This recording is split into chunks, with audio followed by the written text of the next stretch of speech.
Hey there, you're listening to the Girls Talking Life podcast, and I'm your host, Johanna. If you're like me, you love time with friends. I always leave feeling encouraged, inspired to try something different, or I've learned something new.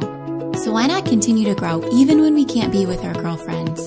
We're not made to do life on our own. So in each episode of this show, I'll bring you a girl and her story to give you refreshing ideas to stir your soul. Let's walk this road together. Are you ready to talk life?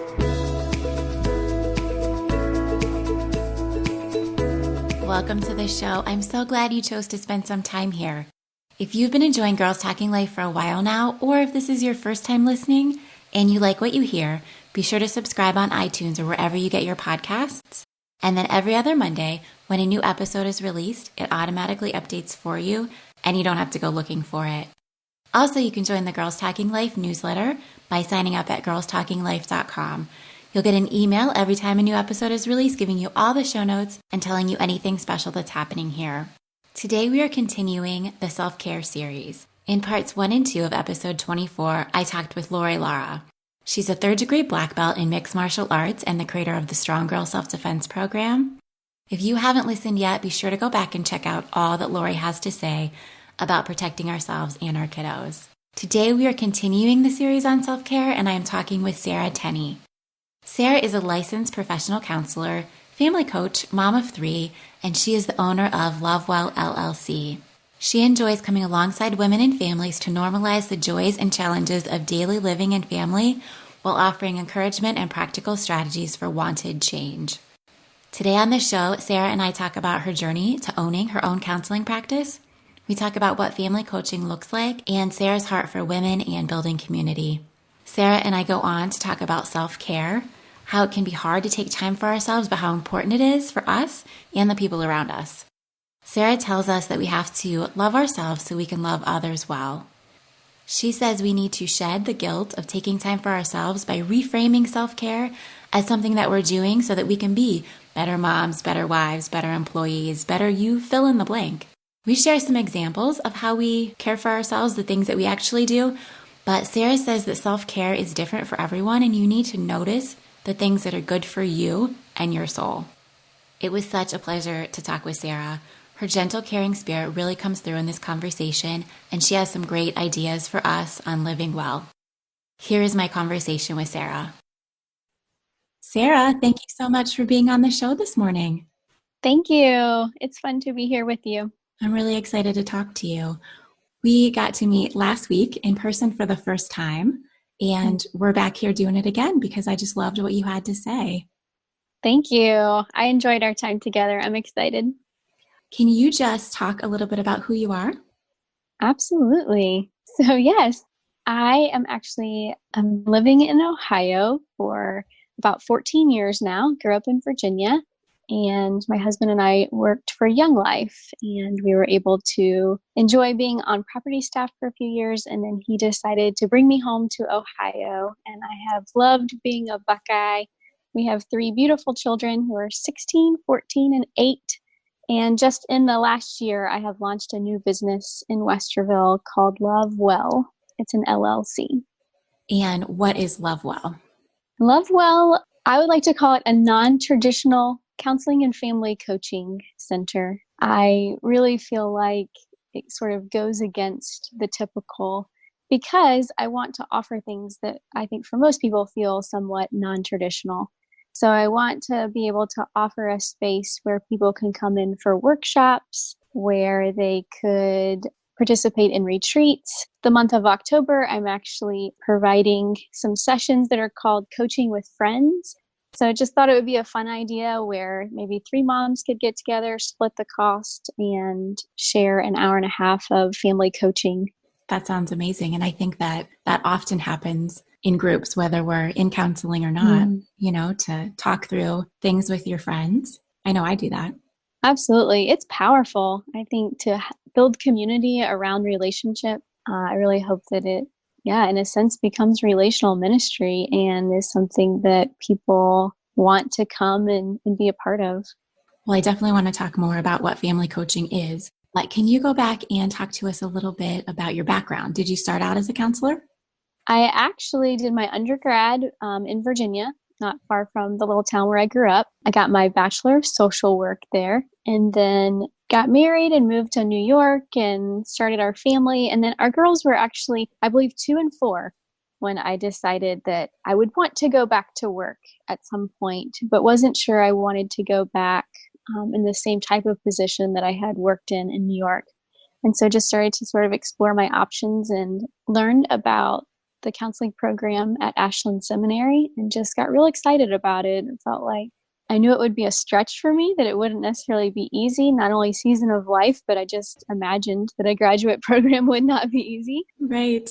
And so I really felt like it was just something I was supposed to do, that it was bigger than me. And if I walked sort of in faith, that it would all work out. And it did. It took me a little longer because we ended up having our 3rd child at the end of that season, but I finished with a master's in clinical counseling, did a couple internships in Westerville, and then went to work. So it was a great experience.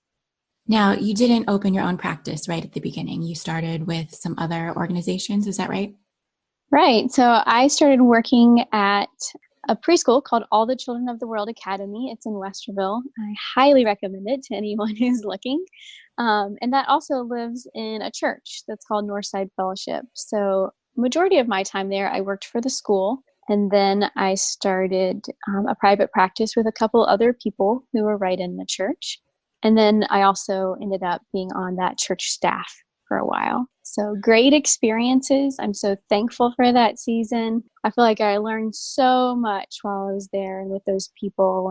And in some ways, I feel like there was a foundation there that I was able to establish that sort of, I don't know, is the prerequisite to launching this business. You know, it all feels like it was on a journey.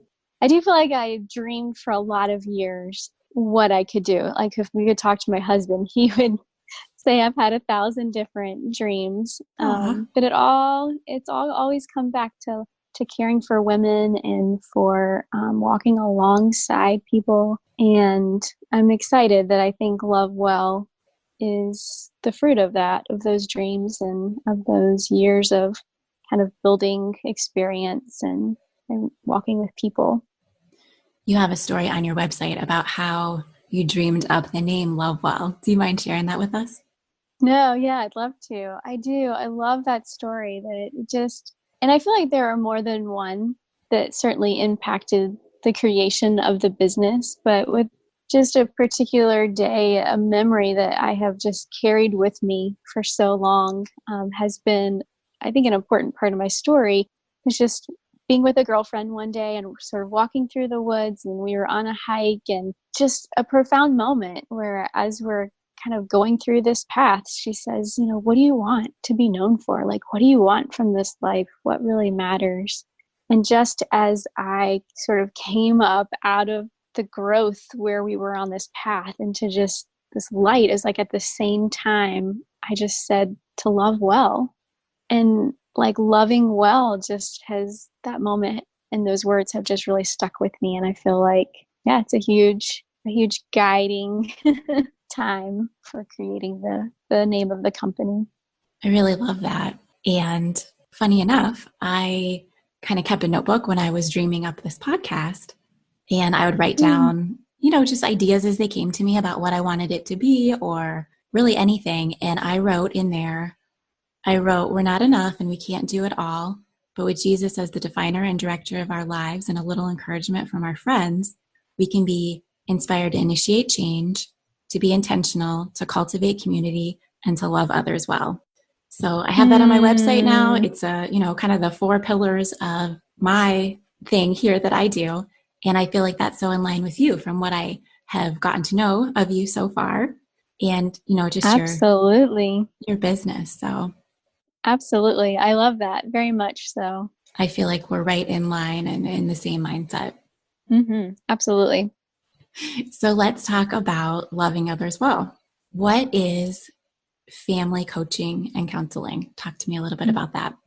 I really feel like family coaching, when I offer that, I'm offering a place of encouragement, a place where together we get to create a tool belt that really holds not only practical strategies and new ideas, but also creative resources that help us to overcome daily challenges. For me, it feels like it's helpful, it's practical, it's inviting a neutral and sort of experienced perspective into your family's story or into just your story. I'm really excited about what I feel like it can be as we just sit and talk and share, and always want it to be a place where life is normalized with the realities of family, because we know that that is sometimes at the very same moment such a challenge while also such a joy. And I think something really unique happens when we're able to say, me too, to one another, when we're able to normalize life and recognize that we're not the only one, or our family isn't the only one who has unique struggles. Definitely. So when you say normalize life, you don't mean making your life normal. You mean recognizing that your crazy life is very similar to others. Is that what you're saying?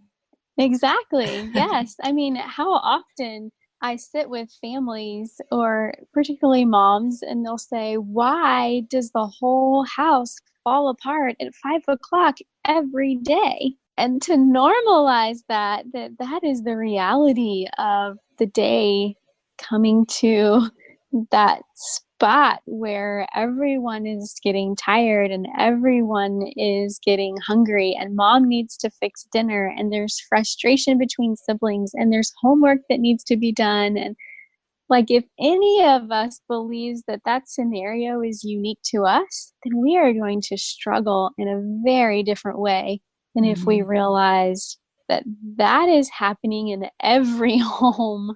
Maybe not every single day, but especially with little ones, it is a very real reality of family.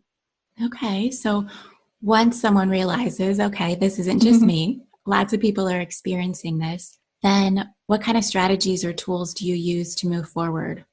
Sure. I mean, obviously, it's very unique for Sure. each family, but some of the practical strategies are just things like getting on the front end, recognizing what I kind of want to use the word trigger, like what is happening each day that's leading to this particular feeling. And just the other day, I was sitting with a family and we were talking about it, and the mom said, I really think if at 4 o'clock I would put out some carrots and grapes, then I think we could move past the hump so that we can have dinner at 6.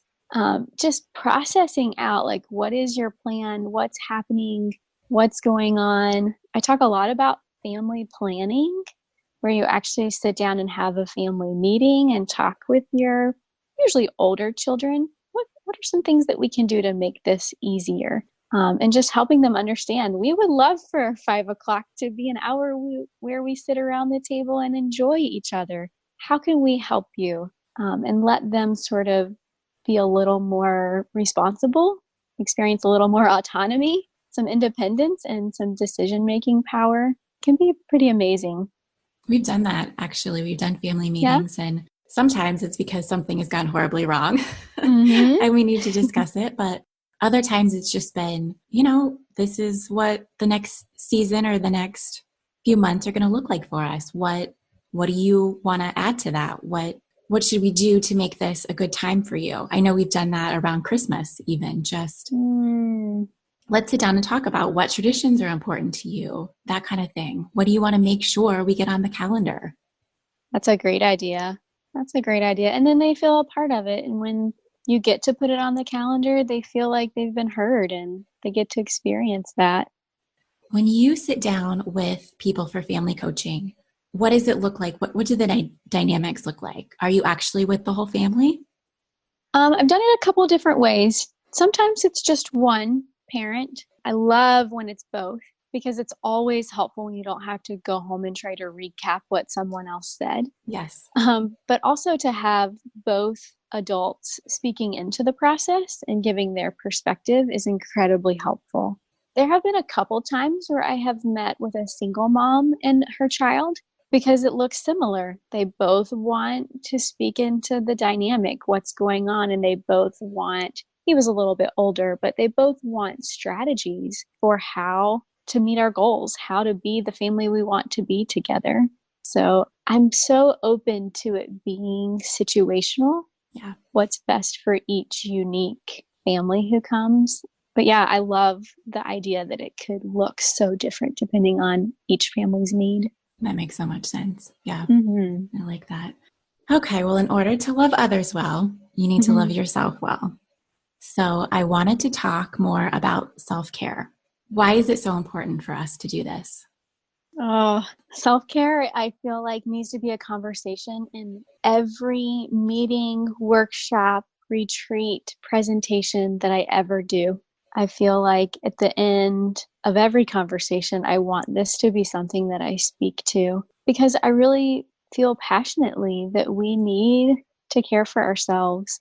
I was recently speaking with a woman about self-care, and she reminded me of that, the idea of the oxygen mask when you're on an airplane, and that when that oxygen mask pulls down, that they tell you that you need to put it on yourself first before you help someone else put theirs on. And that just really resonates with me, where I feel like we want to notice the places where we need to love ourselves so that we can love others well. And I think it looks so unique for each individual person that there is absolutely a level of self-awareness. There needs to be growth in that area. There needs to be some intentional practice on looking at, wow, when I go do this, I come home with more energy. I come home with kindness because I have met a need of mine. And I love the fact that for some people, that's taking a walk with the dog. For some people, that's a girls' night out. It's having a glass of wine and just chatting about life. For some people, that's a weekend away. And maybe it's all of those things. That's what I was going to say. All of those sound really nice. Right. I know for a season for me, like choosing to spend the money on a yoga class and working that into our schedule didn't feel like the easiest choice, but I knew it's what my body needed. And I knew the hour of intentionally caring for myself would help me the rest of the week. Yes. And so I do feel like it looks different for everyone, and that's a good thing, but certainly something that we have to be really intentional, not only to notice what we need, but to take the time to do it and to tell ourselves we're worth it and it matters and it's good. Yeah, self-care is huge, and I think it's huge to finding balance in our life. I think we're all just searching for a way to feel like we're not always exhausted and we're not always weary and we're not always struggling. And I think self-care is a huge way to work towards that. So if it looks different for everybody, how do you go about figuring out what energizes you? What's restful to you? What is recharging your battery and filling your cup and all those things? Right. I do think it's growing in self-awareness in a lot of ways. And sometimes that requires inviting someone in to help you see, to help you kind of dig into your thought life or your struggles.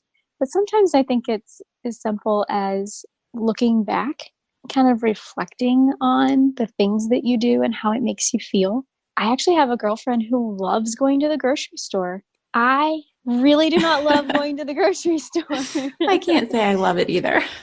I know the process, it's maddening to me, but like I can get home from the grocery store and recognize that that is something that I can ask my husband for help with, something that I can ask my children to help me unload groceries, that is not self-care to me. Where for her, the time away, the looking and planning her recipes and being very intentional with her meals, because food is part of her love language and how she cares for herself and cares for her family. So that looks really different. So some of that, I think there is a level of reflecting on how something makes you feel, where it's also, I love the word noticing. Yeah. Noticing when I'm done doing X, Y, and Z, how do I feel? I'm exhausted or I'm energized. It's almost that introvert extrovert idea. Okay. You know? Yeah. Like, which thing is filling me up? Which thing is, in a sense, equipping me for the next thing or the next day or even the season I'm in? I've noticed that I don't leave a lot of margin in my life. I schedule my work right up until the time that the kids get home, or I start working right as soon as they're out the door and those kinds of things. I just don't give myself margin. And I was noticing that was causing me some stress, and I just didn't have time to transition from one role to the next in my life. So I still work until right when they get home, but then I say, hey, I'm going to go walk the dog because I've been sitting staring at a computer screen for most of the day, and I need to get out of the house, and you're welcome to come with me. I would love your company, but I need to move my body and I need to be outside and just, breathe in the fresh air so I can transition, into my role as your mom and whatever is next for us for that day. Absolutely. And that's so practical. I mean, something that you can do that doesn't require a babysitter. It doesn't require a lot of extra money, but you're noticing that is helpful, that you're giving yourself an opportunity to then take some deep breaths and pray or think or move your body so that when you come back, you're like, okay, I'm ready to look at homework or think about dinner or whatever. Yeah. I think one of my favorite things that you said was margin. Mm-hmm. Yes. I love the word, like, where is the extra margin? Do I allow there to be margin in my life for important things? It's a good thing to consider. I am considering it, but I am terrible at it. So it's something I need to work on for sure. Yeah, I think we all should. Well, I guess this goes right in line with margin, is finding the time for self-care. Do you have any thoughts on that? I really find it hard to schedule it in and to take my time away from work or my family. I think that's a good question. I think it's important that we not see self-care as something that we carry around as guilt. And how do we find that fine line between, like you said, taking time away from family? And I think it's almost a paradigm shift. Like, we need to reframe that idea. Am I taking time away from my family, or am I going to care for myself so that I can love my family well? And I think there's a lot around the health of our thought life that we could get into in that conversation, because yes, you're taking time away. But I know that when my girls were like 2 and 4, it was the first time I went for a night away, and they seemed so young. I felt so bad for leaving. And I will say, I came home to a messy house and sugared up kids, and yes. I was exhausted, and I thought, was this really worth it? And then 2 days later, when the laundry was done and we'd gone to the grocery and the kids had settled back in, I looked at my husband and I said, I feel like I'm a better mom because I stepped away for a few hours and I was in community with other women. I was inspired by our conversation. I got some sleep. I feel like taking that time away, I'm coming back renewed. It was good for me to miss you. It was good for me to do that for our whole family. And so, yes, I think it comes back to just being intentional, to intentionally saying, it is okay for me to do what I know helps me be the mom I want to be. It's okay for me to take a few hours away from work when I can find that margin in my day, knowing that I'm going to be a better worker by going for that walk at lunch, or meeting up with a girlfriend instead of eating at my desk. Whatever that looks like for each person. I don't know. I think I challenge us all. What is the reframe around the guilt that we feel that will help us take time, take the steps to find that margin? I think it's hard for us as women, and particularly to just allow ourselves rest. And rest, I feel like, definitely falls into self-care, but it can be a little different. What are some examples of rest or ways that you can refresh your body? I actually think the first question that I would want to ask is probably around personality and maybe even temperament. I feel like we're all so unique in our natural ability to rest. So on one hand, you meet women who avoid quiet, who never stop when their house is quiet. They don't want, in a sense, to be alone with themselves. Where then you have the other side of the spectrum where I think some of us long for a quiet house. long for our husbands to one day say, hey, I'm going to take the kids and go to my parents for 4 hours. And the thought of being in a quiet house to lay on the couch and journal or watch a chick flick. So I think we have to start with the question of what is happening for me naturally? Like, what is sort of my go-to? And then I think when it's not easy for us, we need to sort of challenge ourselves in that. We need to poke at that a little bit and say, what is under that? What am I afraid of? What am I not seeing as important? How come I don't value rest? So I think that answer, that conversation, even within ourselves, is going to be different depending on kind of where we're coming from. But I do feel like we all need to rest, regardless of our personality type, regardless of our number on Enneagram, regardless of our personality. We all need rest. I do think it's going to look different for all of us, though, and the ability to get to that place is going to look different for everyone. I really challenge people to start with something simple.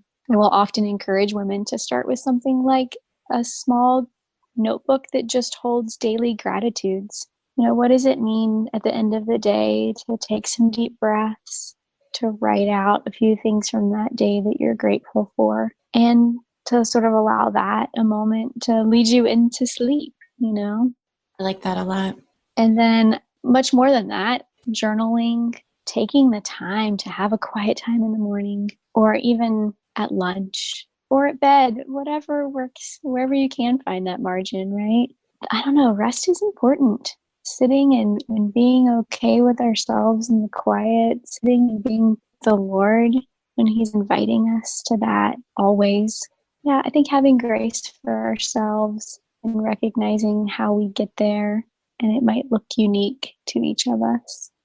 You're hosting a retreat this November, and that is the theme, is being redeemed and restored.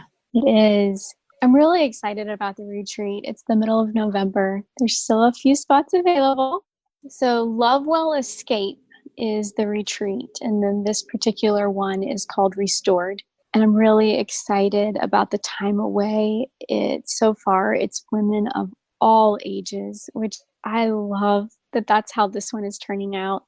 And really the idea of restored is that God does not want us to live in our fears and in our worries, but that He wants us to walk and live restored in Him. And so this particular retreat is faith-based, where I have one coming up this winter that will be very young mom or mom of young children focused. Okay. So each one will sort of have its own unique theme or idea that I will publicize. But yeah, I'm excited for the opportunity for this one in November. We're going to have a yoga instructor there and do restorative yoga, which is just a very gentle type. Which is nice because if someone doesn't know anything about yoga, this will be very easy. Perfect. Quick to learn, right?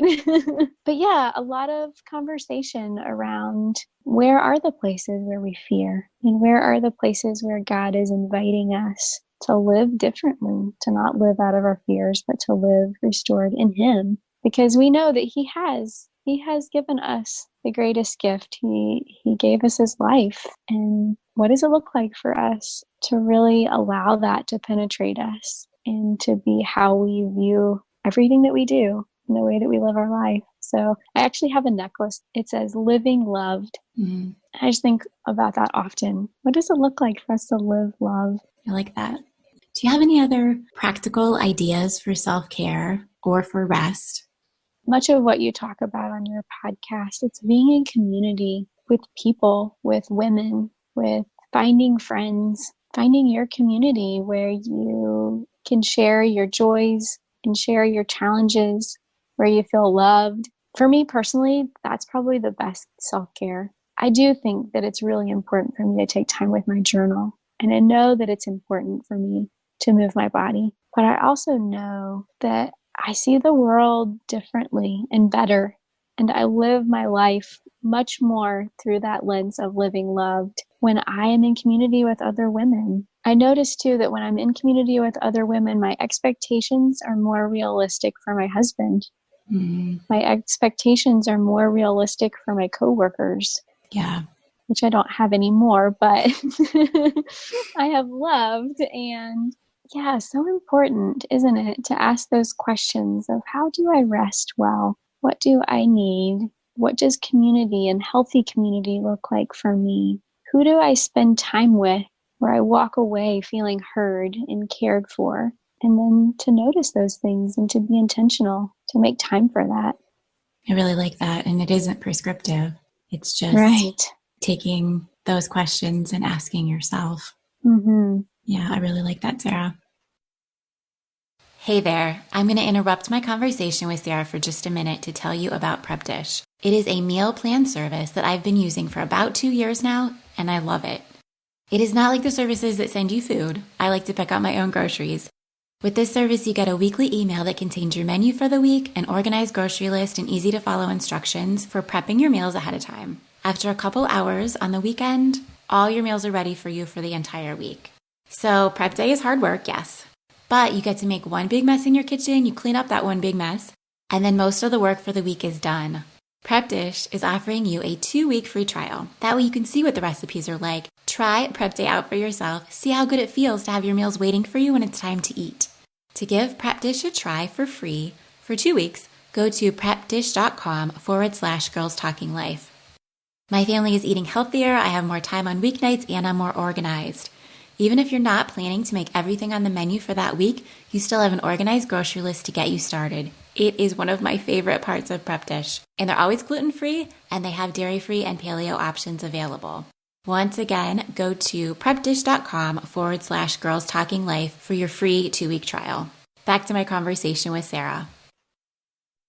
Okay, Sarah, we talked about your retreat coming up. What are some other events, or what are you planning right now for Love Well? Well, I mentioned earlier that October is October with Friends, where I was trying kind of a new idea where you'd grab a couple friends and come for a family coaching event. Actually had a mom reach out and ask if she could bring chocolate and wine and make it a girls' night. Oh. And I said, absolutely. So, it cuts the cost down quite a bit, which is nice. It feels like a girls' night out in a place where it's just calm and we know there won't be any kiddos there, and really can be a time where, yes, you're being with your people and yes, you're enjoying some time away from home, but you're also saying, this is important to me. My family or this thing going on in life is important, and I love some ideas or some new perspective. And to share that with girlfriends, I think could be a real gift. I'm looking forward to that. I also typically do one Saturday a month. I try to do just like an hour and a half in the morning, where it's called Self-Care Saturdays. And I've been doing it with succulents. So women come in and I have some journal prompts, and it's just very peaceful, some super simple snacks. So some time to just reflect and sort of be quiet, but then also some intentional conversation. And then we end with learning how to plant and care for succulents together. So everyone actually leaves with a little plant. And I always look forward. I love that Saturday morning because I feel like you have time to get up and get your people going. And then you just sneak out for a little bit and come back. And yeah, I hope it is a self-care Saturday, where it feels like a moment that you've done something for yourself and it wasn't too disruptive for the family. And then I also have the retreat coming up. So looking forward to that. It's November 15, 16, and 17. We're just driving to the other side of Newark. So that will be nice to not be too far from home, but far enough that we feel like we've gotten some time away. And it's actually a 55-acre farm. Oh, wow. It has a gorgeous old, she calls it a luxury log cabin. And I would absolutely agree. Just a beautiful, beautiful space with a huge kitchen, and there's a hot tub, and I shared before that we'll be doing yoga. So I think it'll be a great weekend away. Very nice. And you also speak. What kind of groups do you speak for, and what do you talk about? I have enjoyed speaking. I have done several things for Young Life, which is a ministry my husband and I have been a part of for years. But I also love speaking with churches. Oftentimes it will either be like a family small group, like a young families group, or it will be women's ministry, that those types of opportunities within the church. And then something that I do more regularly is MOPS, or mom or parent groups. So Okay. the whole Mother of Preschoolers is an international organization that is pretty popular around here, which is nice because I feel like that's a good, and actually there's a MOPS Next. So those are moms who have a little bit older children, more school aged. So I've done a couple of those recently as well. So I think my favorite thing in that space is to share my own story, to share the fact that I was so shocked when I had children that my natural reaction was anger.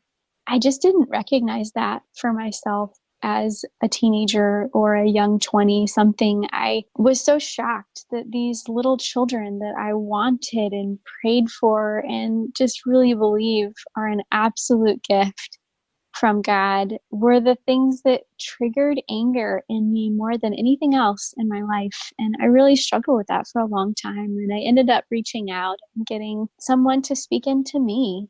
And I'm so thankful that I did, because I feel like I want to share my story of how God changed me and God helped me. And so I always start at the MOPS groups sharing a little bit about my own story. Well, I love to share my stories throughout my talks because I think it helps keep it relatable. And it's just Absolutely. fun to give Yeah. examples. I love giving examples. So, but I talk a lot, especially at MOPS, because those are families with young children. We talk a lot about empathy. We talk about what does it look like to create a home that is intentional, where mom and dad are being thoughtful about what they want their family culture to be. They're being thoughtful about what they want their children to experience from them. I talk a lot about what does it look like for us to consider our hearts and to care for our hearts in a way that we can respond in love regardless of the behavior of others. And that's challenging. It is. That's Yeah. challenging because our children and the people around us, it doesn't even have to be our children, right? It can be our neighbors, it can be our parents, it can be our siblings. What does it look like for us to love and to respond in love? So, yeah, I think one of my messages that I want to share with the world is that idea of we can learn how to move from reacting emotionally to life to responding in love. And I think oftentimes that's through providing a safe home, that's intentionally connecting with the people that we love. It's through empathy. It's through being intentional to love well. I love that, Sarah. Thank you. Absolutely. Thanks for asking. Do you travel for your speaking? I have a couple times, but not too much. If someone isn't local, if they're not in Central Ohio, that they could take advantage of your counseling and your activities, your events. Is family coaching something that is widespread? I don't think I've ever heard of it before, which is why I'm asking. Family coaching. Yes, there are. I haven't heard of too many. More often, they call themselves parent coaches. I do love that our culture is really accepting of the idea of a coach, of inviting someone in, essentially to speak into us and to help us with our pain points, you might say. And I feel like while parent coaching does look very similar to family, by broadening it to the word family, I feel like it really encompasses something much bigger. It allows a space where I'm considering who I am as mom. It's allowing a bigger picture of saying, this is my vision. Sometimes I even work on making vision boards with families where we literally sit and we cut up magazines and we print things and so that you can see on your wall, this is who we are. This is what we're going to be about. In those moments when you're frustrated or you're struggling or when you're feeling really defeated by the realities, you can look at that and say, yes, this is who we are. This is what we're going to be about. And I hope that's what coaching will continue to be. It will continue to be a space where we sort of fine tune who we are and who we want to be. And it helps us with those connections in creating the family culture that we long for, that we want. That all goes back to intentionality. Sure does. Yeah, I like that. Absolutely. Sarah, at the end of the show, I like to ask my guests for their favorite five. Mhm. So tell me five things you are using, doing, eating, wearing. What are your favorites right now? I love that you do this. It's such a fun idea. It's really great. So I think I have to start with my first one is there is a blog called wellwateredwomen.com, or actually I think it's Well Watered Women Company. Okay. And I am just really grateful in this season for the resources that they provide. Once a month, they send out something they're calling a coffee date. And it's where the women on their staff share their favorite things. They share their favorite song, and they even oftentimes will make a Spotify album that you can just go on and click and hear them all, which I think is a gift. Yeah. They will share a little bit about a book they're reading. They'll share about a podcast or a blog or something that they have seen or appreciated and why. So just in one little sort of monthly newsletter, you just get this little encouragement and get to see what some other women are doing and enjoying. And I don't know, it feels like it keeps me from having to go try to find something. I just trust them and I appreciate them. And Yeah, if it's recommended by someone that you look to, then right, it's just there's one less step. right, absolutely, exactly. So I'm grateful for that. And they are actually putting out a really neat Advent study for this Advent season. And so I'm looking forward to getting that and participating with them. And they do Bible studies and all kinds of resources.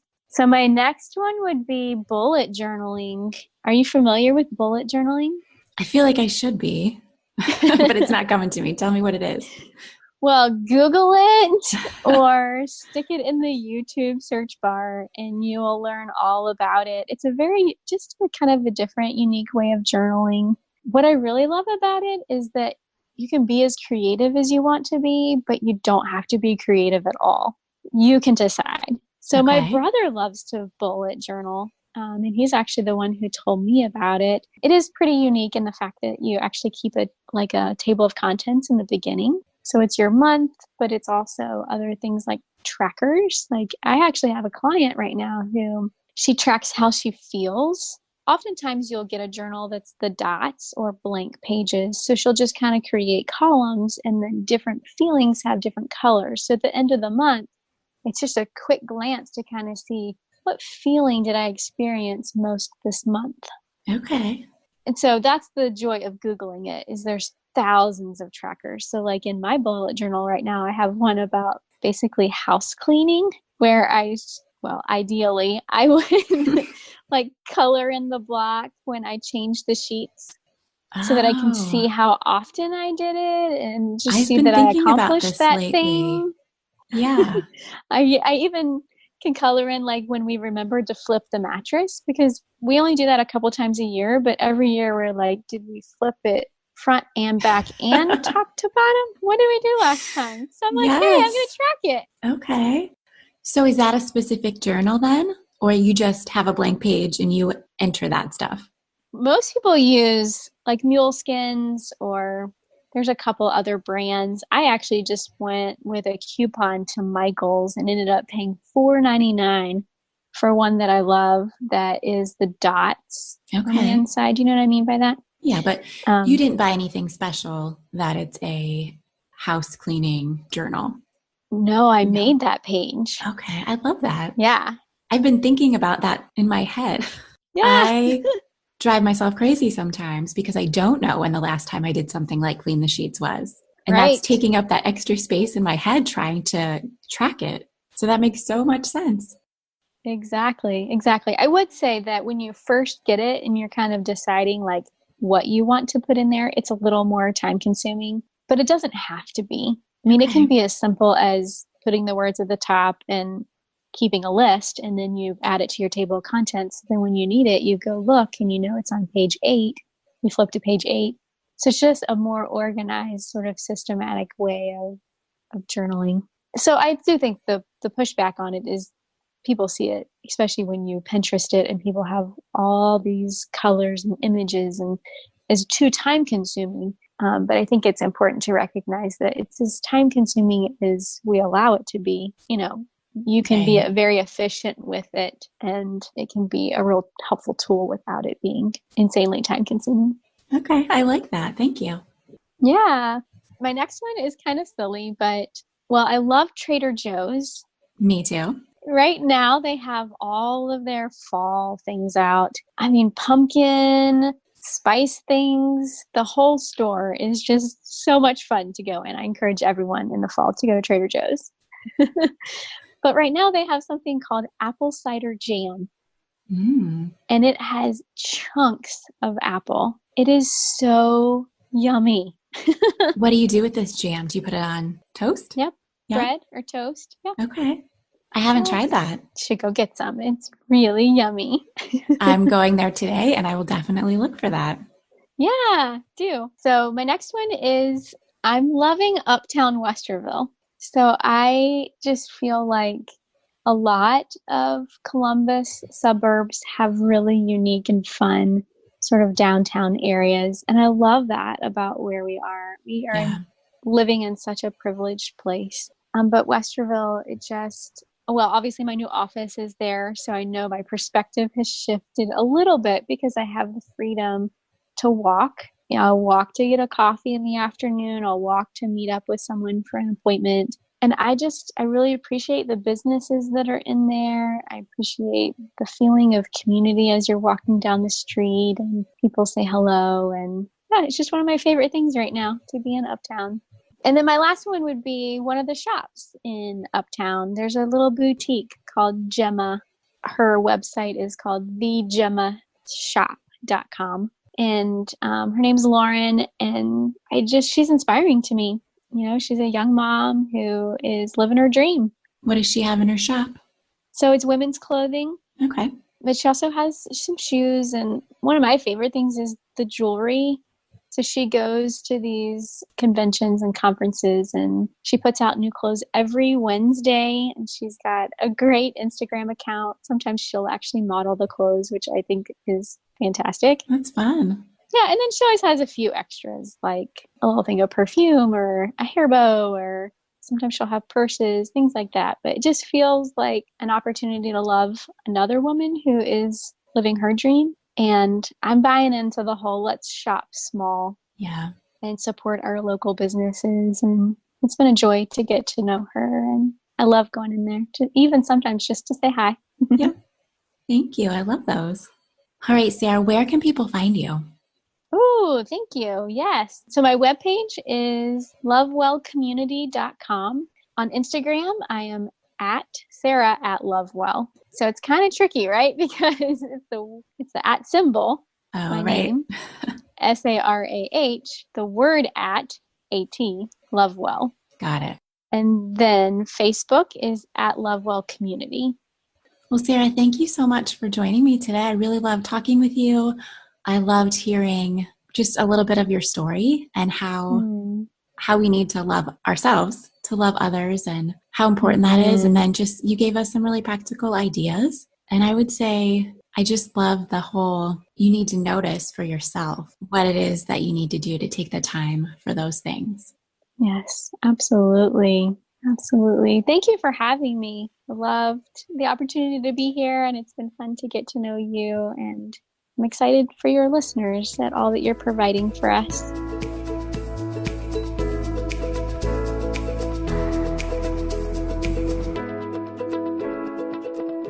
I hope you enjoyed my conversation with Sarah. She has such good ideas for us, and probably my favorite part was Sarah talking about noticing.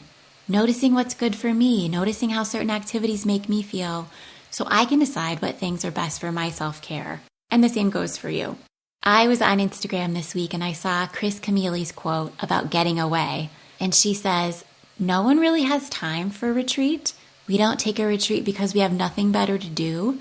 We take a retreat because we have everything to do, and our souls need to be healthy enough to do it." That is such encouragement to me. And I encourage you to take some time for yourself this fall. If you're in Central Ohio, look into Sarah's Lovewell Escape Retreat or sign up for one of her self-care Saturdays. If you're not local, see what kinds of similar things are in your area. I wanted to let you know that I have started my bullet journal. I am not very far yet, and it's not very pretty, but it feels so good to get some of the lists that are constantly circling in my head down on paper. So take some ideas from this show and think about what you can do this week or this month or this season to care for yourself. Everything Sarah and I talked about can be found in the show notes for today's episode on girlstalkinglife.com. Also be sure to find me on Instagram at girlstalkinglife. Would you consider rating and reviewing the show or telling a friend about it this week? I would love for more women to be encouraged by the stories of my guests. And friends, don't let the conversation stop when the show is over. Share your stories and start your own conversations with the girls in your life. I'll see you back here in 2 weeks. Thanks for tuning in.